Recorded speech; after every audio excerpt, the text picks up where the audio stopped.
Kay Bush. Chris Fletcher in Redford says, on Saturday we had tickets to see Guns N' Roses. After my daughter ordered them, my wife had a stroke and she now needs a wheelchair. We phoned and phoned, but customer services offered us no help whatsoever. But on the day, a steward in charge was fantastic and let us sit up in the disabled area. That's in London venue. Andy's in Glasgow and says, I recently saw Ed Sheeran. Brilliant show. But the venue was not prepared for a disabled patron like me and carers because there was not enough seating available on the viewing platform. Something people say is that if you need to have a carer alongside, then there's very rarely a normal seat for them to use alongside somebody who uses a wheelchair.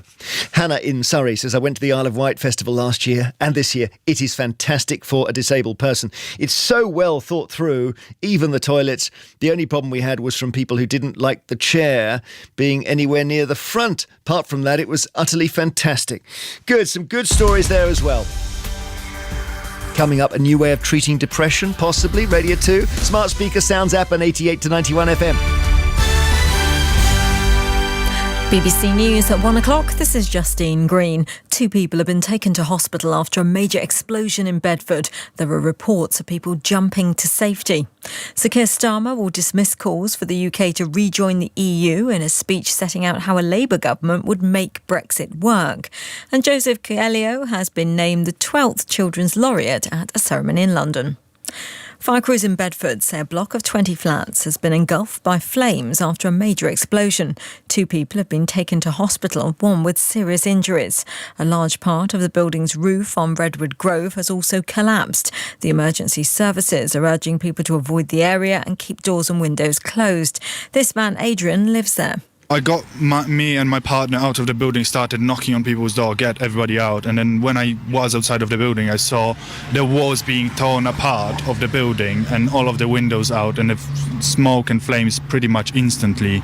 I saw a couple of people jump out of the buildings and start helping them out, start bringing them away from the fire, away from the danger. But it was a very, very serious and very, very big explosion.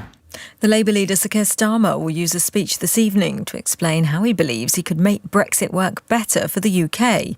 He's also expected to repeat previous pledges that a Labour government wouldn't seek to reverse the referendum result or return to freedom of movement with the EU. But he's expected to say that a Labour government would address problems surrounding the Northern Ireland Protocol and reach deals with Brussels on agriculture and research. The Shadow Minister for the Cabinet Office, Lady Chapman, accused ministers of using Brexit to garner political support for the Conservatives and claimed Labour would take a different stance. I'm not saying Brexit hasn't caused us massive challenges. Of course it has, but we are where we are. It's so important, especially on this issue where there has been so much division, that the Labour Party is crystal clear about the approach we would take. So yes, we would recognise the problems that there are, but our approach would be seeking to resolve them, not seeking to exploit them. The Chief Operating Officer at EasyJet, Peter Bellew, has resigned following criticism of recent flight disruption and cancellations. The airline has been on the worst hit and has axed thousands of flights in the last few months. The company's Chief Executive, Johan Lundgren, says EasyJet remains focused on delivering a safe and reliable operation this summer. Protesters have caused disruption on motorways in England, Scotland and Wales in a demonstration against high fuel prices. 8 people have been arrested after parts of the M4 near the Severn Bridge crossing were brought to a standstill. The M5 and the A38 in Devon and the M54 in Shropshire are among other roads which have been affected. The BBC has revealed that a complaint against the former Radio 1 DJ Tim Westwood had previously been referred to the police. The complaint is one of 6 the corporation now says it received about alleged bullying or sexual misconduct by the 64-year-old.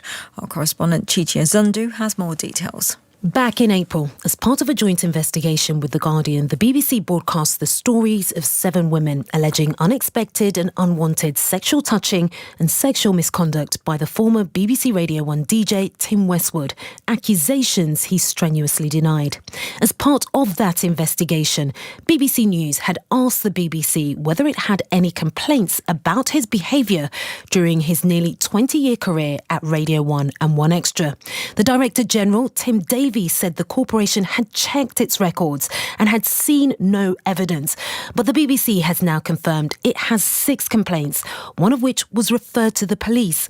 In a statement, it said the police referral was historic, but declined to confirm if the other 5 were received before or after the broadcast of our investigation. Joseph Coelho has been named the 12th Children's Laureate at a ceremony in London. The judging panel praised his dynamic performance, passionate advocacy and engaging writing, which inspired children of all ages. Guy